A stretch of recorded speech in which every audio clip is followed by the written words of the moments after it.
தமிழகம் எங்கும் கிளைகள் கொண்ட Annamalai institute of hotel management and hospital management படிப்பில் சேர்வதற்கான அட்மிஷன் நடைபெறுகிறது. இன்று ஸ்ரீஹரிகோட்டாவில் இருந்து GSLV F-16 ராக்கெட் விண்ணில் ஏவப்பட உள்ள நிலையில் பழவேற்காடு மற்றும் அதனை சுற்றியுள்ள மீனவர்கள் மீன்பிடிக்க கடலுக்கு செல்ல வேண்டாம் என்று அறிவுறுத்தப்பட்டிருக்கின்றது.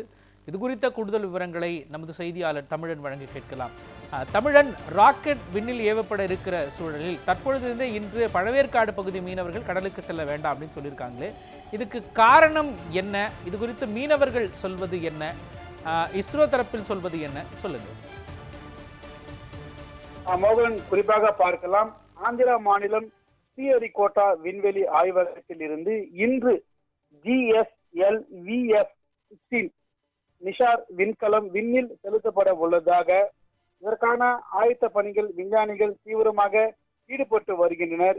இந்த நிலையில் தமிழக மீன்வள மற்றும் மீனவர் நலத்துறை சார்பில் பழவேற்காடு, எலாவூர், சுண்ணாம்புக்குளம், ஆரம்பாக்கம் ஆகிய பகுதியில் உள்ள மீனவர்களுக்கு கிராமங்கள் சுற்றறிக்கை ஒன்று அனுப்பப்பட்டுள்ளது.